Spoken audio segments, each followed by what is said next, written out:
high voice called through the dark rooms. "Mommy!" The cry made him jump. For a second, his consciousness could not come up with a name. Ethel?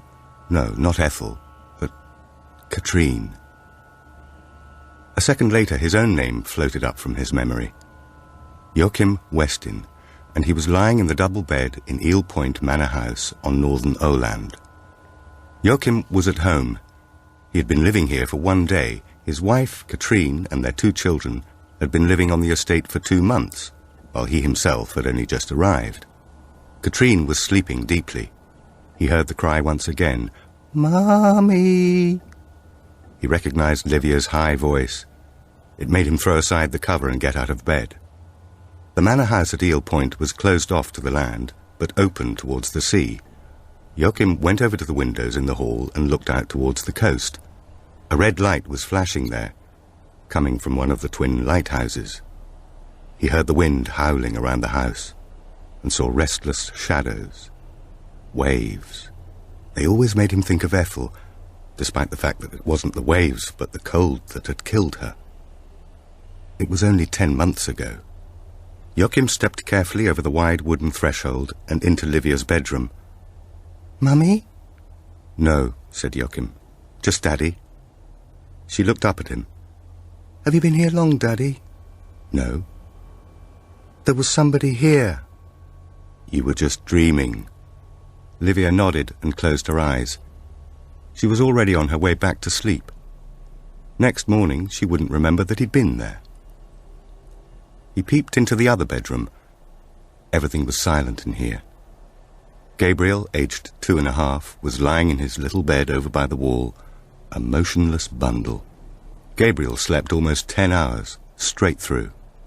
Katrine was still fast asleep when he got back to his own bed. That morning, the whole family went down to the shore. Walking down to the water at Eel Point felt like arriving at the end of the world. 100 yards or so away from them, the white towers of the lighthouses rose up towards the dark blue sky. Livia suddenly set off towards the wide jetty leading out to the lighthouses. "Me too, me too," shouted Gabriel, but Joakim held him tightly by the hand. "We'll go together," he said. The jetty split like a big letter Y, with the narrower arms leading out to the islands where the lighthouses stood. Katrine shouted, "Don't run, Livia! Be careful of the water!" "The stones could be slippery," said Joakim. He picked Gabriel up and held him in the crook of his right arm. There was only a slight wind today, but Joakim could sense the power of nature. Winter after winter of drift ice and harsh storms. "Careful, Livia," said Joakim, looking down into the black water below the stone track. The entrance to the lighthouses was a stone archway some 3 feet deep. There was no keyhole, just a crossbar with a rusty padlock, and when Joakim got hold of the side of the door and pulled, it didn't move an inch.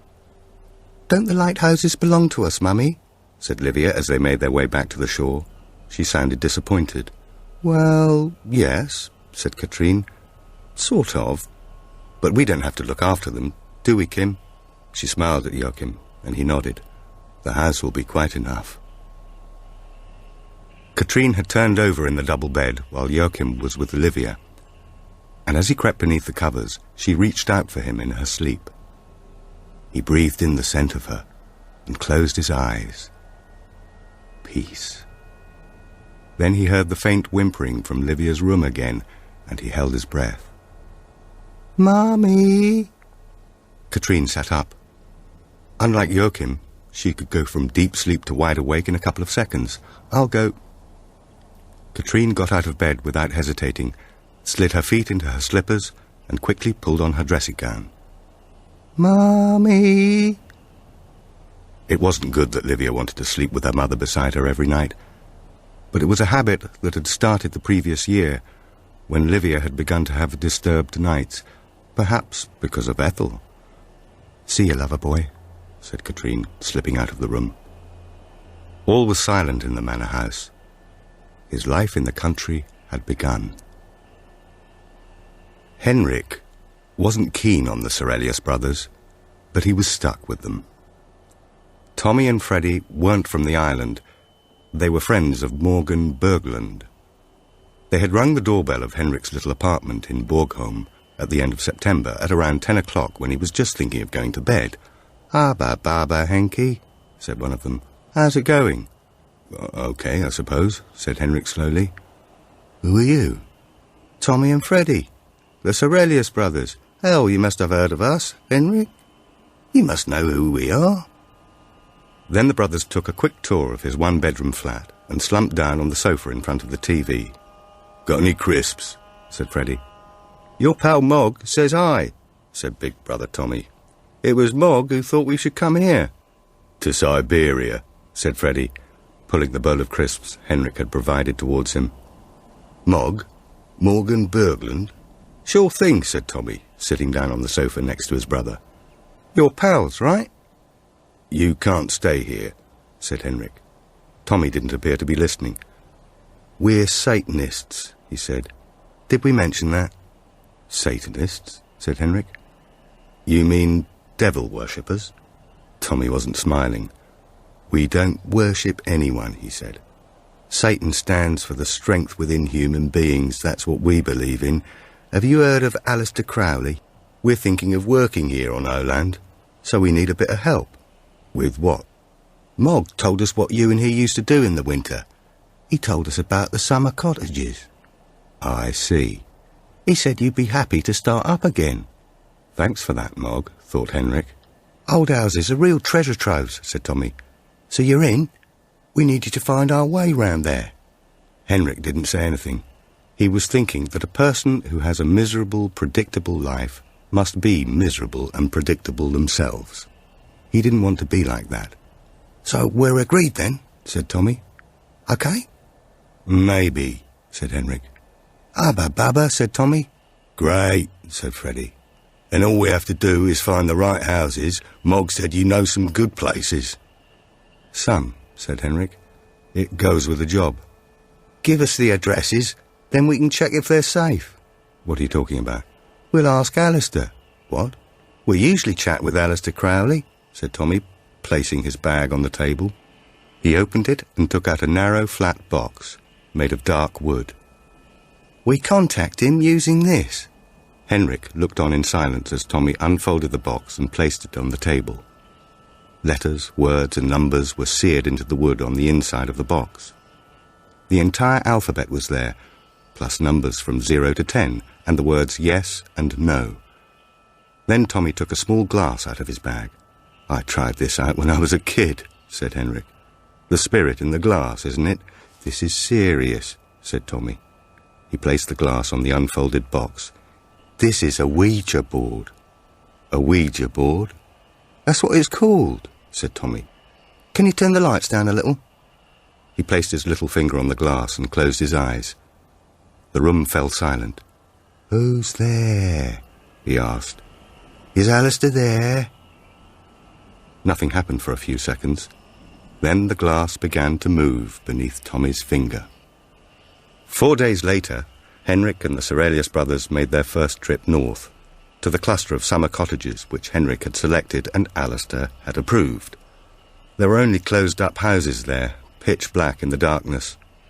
Henrik and the brothers weren't looking for small, expensive objects when they broke open a window and got into a cottage. They knew no summer visitors were stupid enough to leave cash, designer watches or gold necklaces behind in their cottages over the winter. But certain things were too difficult to transport home from the country when the holiday was over. Televisions, music systems, bottles of spirits, boxes of cigarettes and golf clubs. And in the outhouses there could be chainsaws, cans of petrol and electric drills. Tommy said something, and Henrik called back. Where are you? Here, just off the kitchen. It's some kind of office. Henrik followed Tommy's voice through the narrow kitchen. He was standing by the wall in a windowless room, pointing with his gloved right hand. What do you think of this? He wasn't smiling, but he was looking up at the wall with the expression of someone who might have made a real find. A large wall clock was hanging there, made of dark wood with Roman numerals behind the glass covering the clock face. Henrik nodded. Yeah, could be worth something. Is it old? I think so, said Tommy. Come on, let's get it outside. The van was parked close to the house, in the shadows at the back. It had Kalmar Pipes and Welding on the sides. Tommy had bought plastic letters and stuck them on himself. There was no such welding company in Kalmar, but driving around in a company van at night looked less suspicious than in some anonymous old delivery van. "They're opening a police station in Marnus next week," said Henrik as they were lifting the clock out through the veranda window. There was almost no wind tonight, but the air was fresh and cold. "How do you know?" said Tommy. "It was in the paper this morning." He heard Freddie's hoarse laugh in the darkness. "Ah, well, that's it then," said Tommy. "You might as well ring them and shop the two of us. Then you might get a reduced sentence." He dropped his lower lip, showing his teeth. That was his way of smiling. They placed the clock in the back of the van alongside a collapsible exercise bike, 2 large vases made of polished limestone, and television with stereo speakers that were already in there. Tommy started the engine as Henrik climbed into the passenger seat. Then he lifted off a section of the door panel and reached inside. Wrapped in small pieces of kitchen paper was ice, crystal meth. "Want another?" said Tommy. "No, I've had enough." The crystals were like a kick up the backside, but if Henrik took more than one hit per night, he started quivering like a flagpole. "Okay, let's go to the boathouse." They unloaded the stolen goods by the beam of torches. It was as dark as a cave down here by the sea. Tommy reached down and pulled out a large black woolen cap. Then he held the black fabric up to the torch, and Henrik could see that it wasn't a cap. It was the kind of hood robbers wear, a balaclava, with holes for the eyes and the mouth. "My suggestion is that we put these on next time," said Tommy, "and move on from the summer cottages." "Move on? Move on to what?" "Houses that aren't empty." There was silence for a few moments. "I know. The risks increase," said Tommy, "but so do the gains." It wasn't really about the money. Henrik had a good trade these days. It was mostly the excitement he was after. It chased away the tedium of everyday life. "I'm in if we take it easy and nobody gets hurt." They set off south across the island, back towards Borgholm. After 20 minutes they were in town, where rows of street lamps drove away the October darkness. But the pavements were just as empty as the country roads. Tommy slowed down and pulled in by the apartment block where Henrik lived. "Good," he said. "In a week then? Tuesday night, next week?" "Sure." "You like living out here in the middle of nowhere?" Henrik nodded. "Okay," said Tommy. "Don't start trying to do any deals of your own with the stuff. We'll find a buyer in Kalmar." "Fine," said Henrik, closing the door of the van. 5 hours before the alarm woke him for his ordinary job. He thought about all the houses on the island where people lay sleeping, settled. He'd get out if anything happened. If anyone woke up when they broke in, he'd just get out of there. The brothers, and their spirit in the glass, could fend for themselves.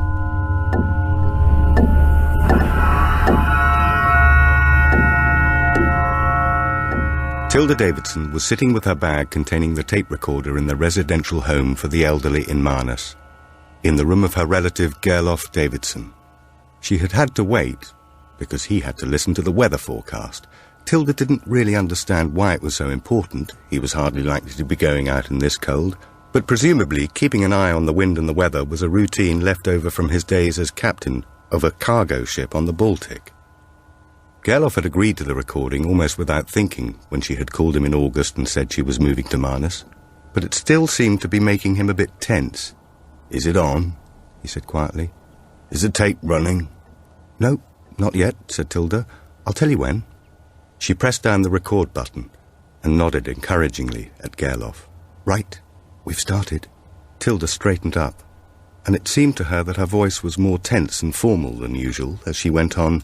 "This is Tilda Davidson, and I am in Marnus with my grandfather, Ragnar's brother, Gerlof, to talk about our family and about my grandfather here in Marnus." Tilda left the Marnus home just after 4:30 with the tape recorder in her rucksack. She had agreed with Martin that she would call him around 6 before he went home from work. Before that, she had time to take a look at her future workplace. The new police station in Marnus was in a side street a couple of blocks from the square. Tilda took the station keys out of her pocket, but when she got to the front door, it was already unlocked. She could hear men's voices inside. 2 burly middle-aged men were standing inside. One of them was in the dark blue police uniform, the other in civilian clothes. Tilda had met one of them before, the one in civilian clothes, Inspector Guter Homblad, who was in charge of the local police. "Hello there," he said. "Welcome to the new district." "Thank you." She shook hands with her boss and turned to the other man, who had thinner black hair, bushy eyebrows, and was in his 50s. "Tilda Davidson." "Hans Mania. I guess the 2 of us will be working together up here." He didn't sound completely convinced that this would work out well. The police chief opened his mouth again, but at that moment the telephone on the wall rang. He picked up the phone.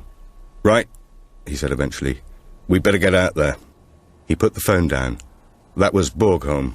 The emergency number has had a call about an accidental death on northern Åland." Mania got up from his empty desk. "Local?" "By the lighthouses off Eel Point," said Homblad. "The ambulance is already on its way.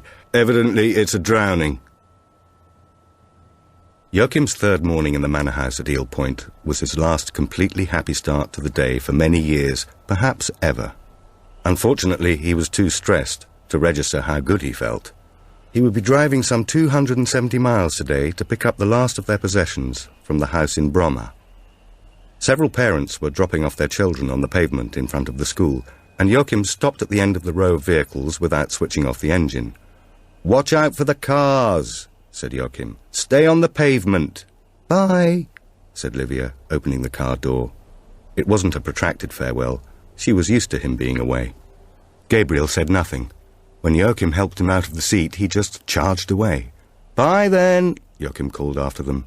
"See you tomorrow." He put the car in gear and swung across the road, back towards Eel Point. Joachim parked next to Katrine's car. "Hello?" he called out in the porch. "Katrine!" There was silence for a few moments. Then he heard a muted scraping from the inner courtyard. It was the sound of the big black wooden barn door being opened. Katrine stepped out of the darkness and waved to him. "What were you doing?" he asked. "Nothing," she said. "Are you leaving now?" Joachim nodded. "Drive carefully. When you get home, I'll tell you about the loft." "The loft?" "The hay loft in the barn," said Katrine. "I'll show you tomorrow," she said. He opened the car door. "Don't forget to pick up our little lambs." Joachim had a couple of things to do in the capital. The first was to call in at a small gallery in Östermalm to pick up a landscape painting, the Ramba painting. It was in a flat wooden box, fastened with screws. "We looked at it yesterday before we packed it," said the woman. "Incomparable. Are there any of the others left on Åland?" "I don't know. The royal family has one, I think, but it's hardly likely to be hanging in some drawing room in Solliden." With the painting safe in the boot, Joachim drove west towards Bromma. Everything was quiet.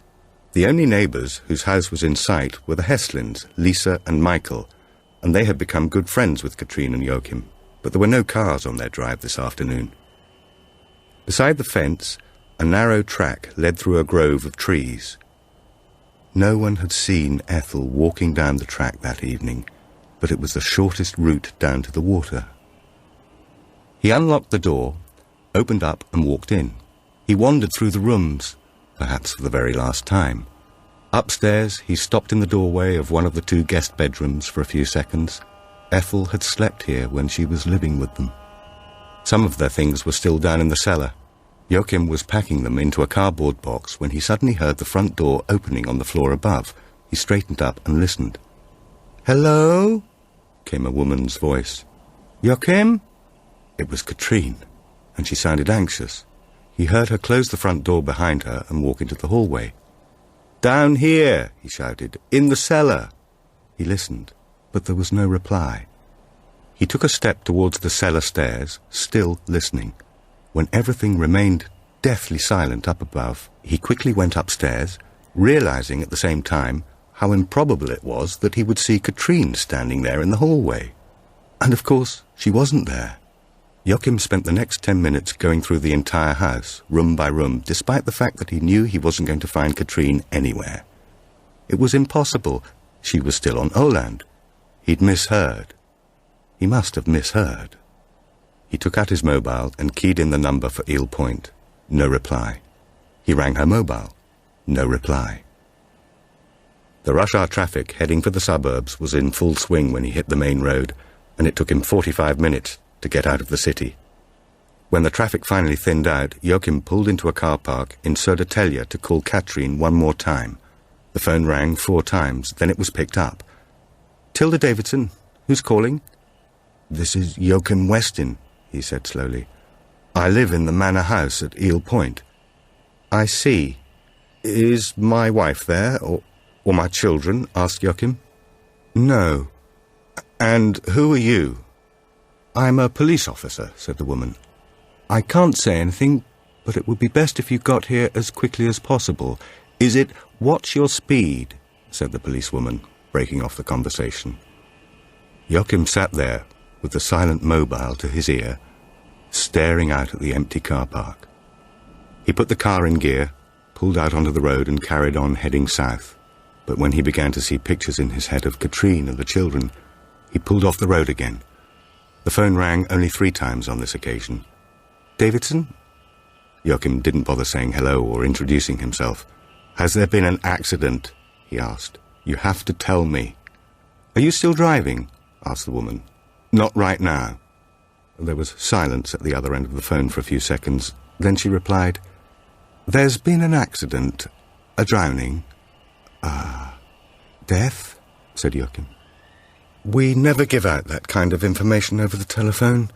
"Possibly, but this time you have to. If someone in my family has drowned, you have to give me the name. Otherwise, I'll just keep on calling." Silence at the other end of the phone. "Just a moment." The woman disappeared again. It felt to Joakim as if several minutes passed. Then there was a scraping noise on the phone. "I have a name now," said the woman quietly. "Whose?" The policewoman's voice was mechanical.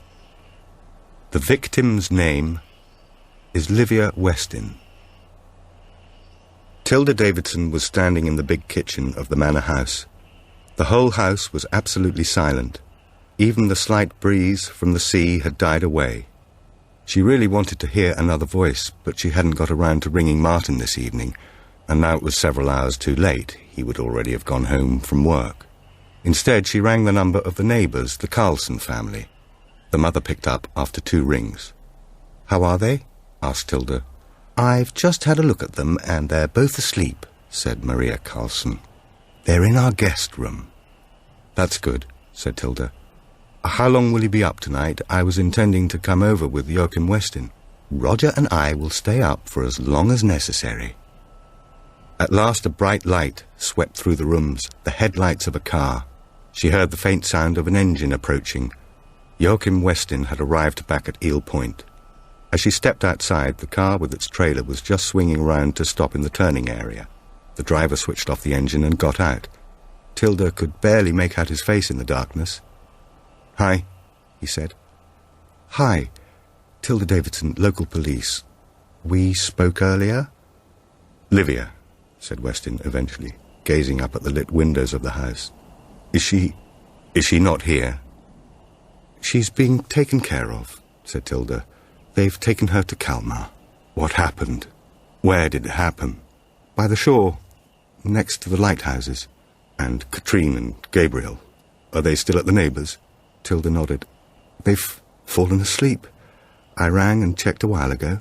"Is that their place over there?" said Westin, looking towards the lights in the southwest. "The farm?" "Yes." "I'm going over there." "I can drive you," said Tilda. "We can—" "No, thank you. I need to walk." He walked past her, clambered over a stone wall and strode off into the darkness.